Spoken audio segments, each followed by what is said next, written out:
O França ficou tão empolgado com o Gran Turismo 6 que se esqueceu de gravar a abertura. Hoje no Senna TV, vamos falar sobre este game incrível com seu criador, Kazunori Yamauchi.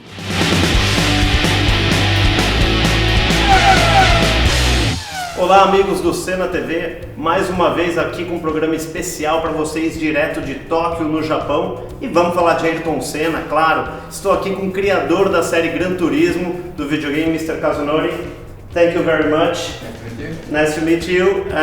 E aí pessoal, agora eu vou falar em inglês, obviamente vocês vão ver a tradução das perguntas, tá bom? Mr. Kazunori, this is a gift for you from the Ayrton Senna Institute. It's a bracelet. For the Olympic athletes that won in Rio 2016. Then, yes, you're running with you. Very good. So, Mr. Kazunori, you mentioned that Gran Turismo might never be made without Ayrton Senna. Why he's such an important figure for you? そうですね。僕自身がモータースポーツっていうものに本物のモータースポーツっていうのに出会ったのが80年代の後半なんですよね。1980年代の後半で、1980年代の後半にまさにアイルトン・セナはフォーミュラ1にデビューをして、でそこから彼のキャリアも始まるし、僕はそのアイルトン・セナのキャリアというものを固唾を飲んで思っていたわけなんですね。ですからモータースポーツが持っているさまざまな魅力、スピード、速さ、あるいはそうですね、勝利への飽くなき情熱、なんかそういったものの全てをね、僕自身はアイルトンから学んだ気がしますね。So I know you're a big Ayrton Senna fan. So what's your favorite Ayrton Senna race in Formula One, or your favorite races? そうですね、たくさん、アイルトンのレースってどのレースもね、本当にこうファンタスティックなものなんだけれども、そうですね、とりわけ印象に残っているのは、まず1988年のモナコの予選ですね。あの時にアラン・プロストに 1.5 秒の差をつけましたよね、短いコースで。それがまずそうだな、思い浮かぶところですね。僕自身は今ね、グランツーリスモでさまざまなトラック、さまざまな車が走ってますし、実際自分でレースにも出ているからよくわかるんですけれども、トップクラスのドライバーが集まったフォーミュラ1のね、予選において、短いコースで 1.5 秒の差をつけるっていうことがね、どれぐらいすごいことかっていうのがね、よくわかるんですね。でね、あと僕自身の記憶に残っているレースでいうと、やっぱり91年のブラジルグランプリ、これはアイルトン・セナが初めてブラジル母国で優勝したレースですけれども、これはやっぱりすごくね、涙が出ましたよね、見ていてね。あとね、91年っていうと、鈴鹿でアイルトン勝ってますよね。僕その時鈴鹿にいたんです。でちょうどスプーンカーブで見てたんですね。でスプーンカーブってバックストレートで出ていく、高速のコーナー、複合コーナーですごく難しいコーナーなんですけれども、アイルトンの最後にゲーハートを抜くためにバックストレートで抜くわけですけど、そのね、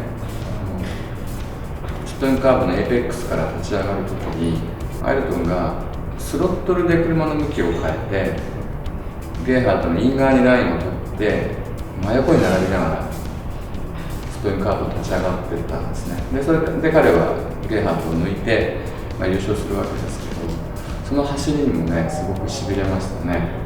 でしかもあれですよね、その91年の鈴鹿というのは彼のワールドチャンピオン、その年のワールドチャンピオン、3回目のワールドチャンピオンを決めたレースでもありましたよね。こうエイペックスで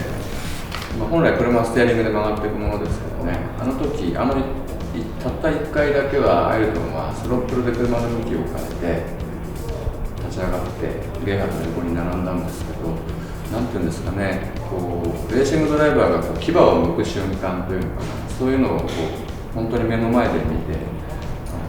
これはすごいなっていうふうに思います。でね、最後はね、やっぱり、これは多分どなたでもね、おっしゃると思いますけど、93年のドニントンパーク、ですね、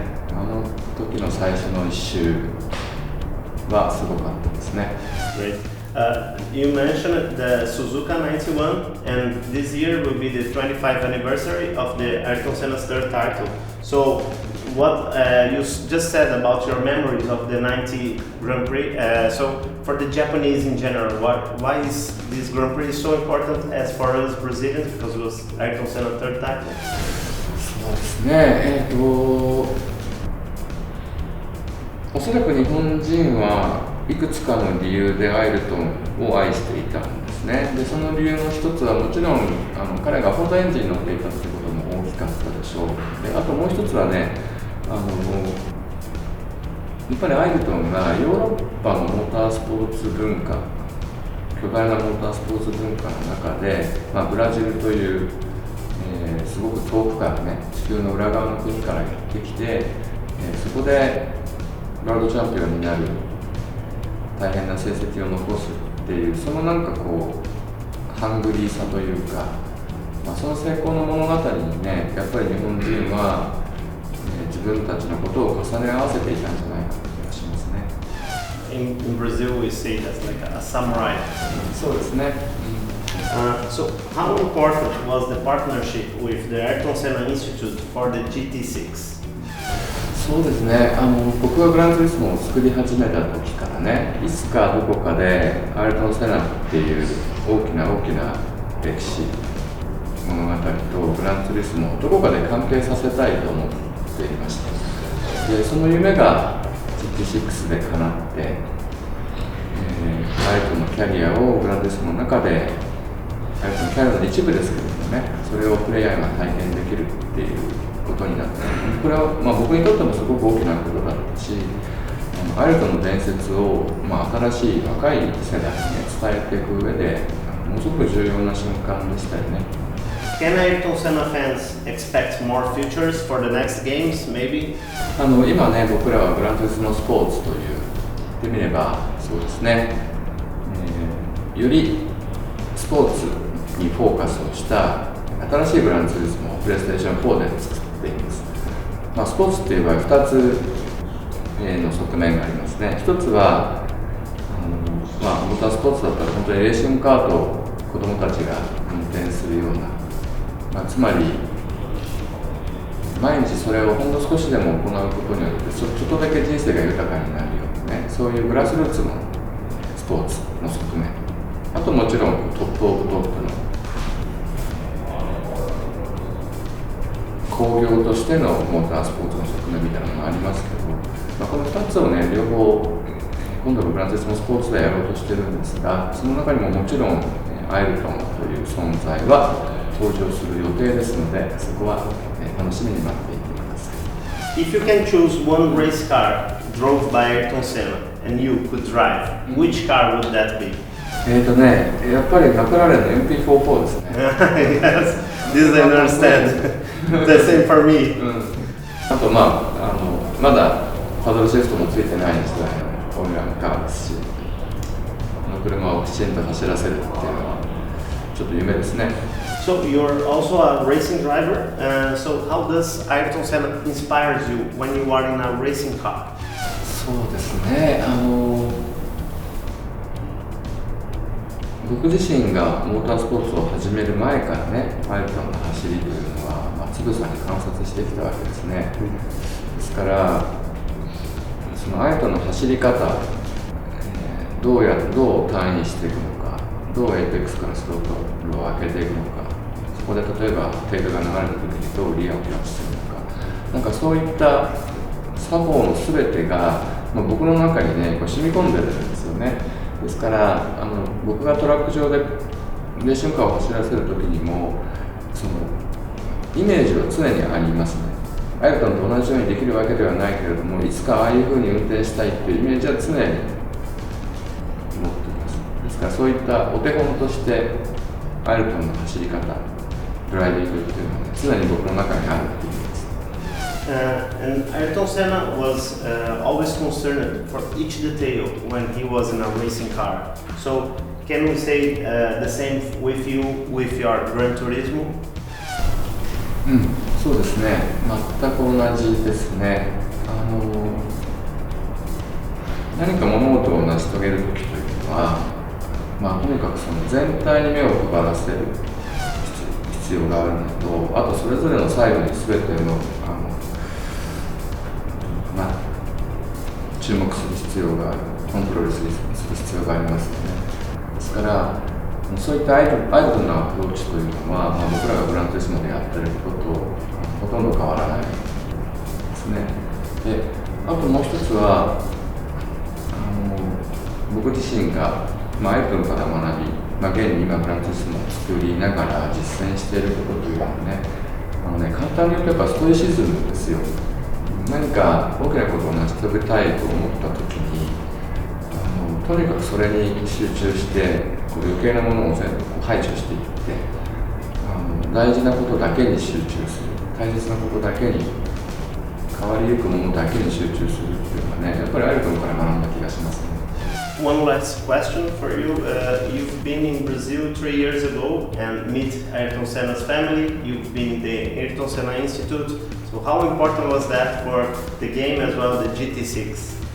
And for your memories as Ayrton Senna fan? そうですね。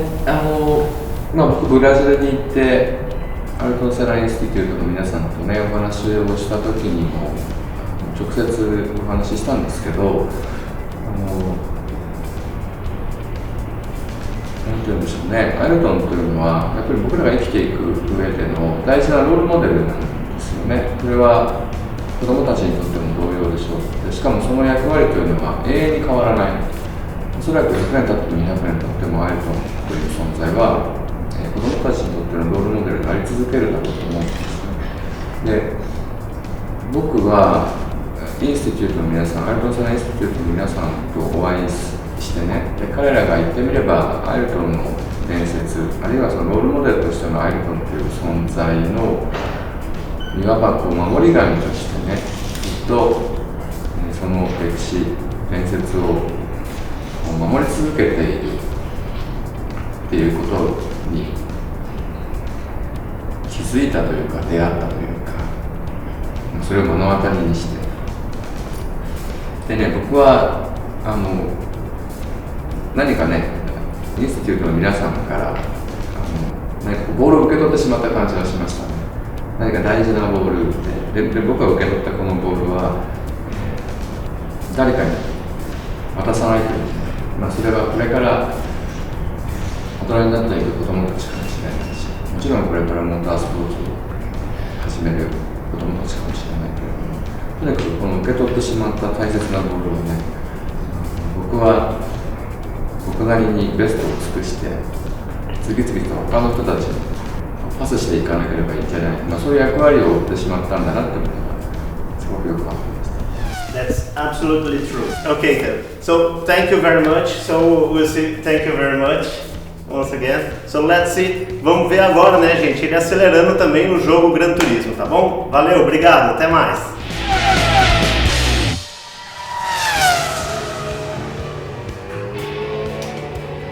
Se você gostou da conversa, curte aí, compartilhe com seus amigos e se inscreva no canal.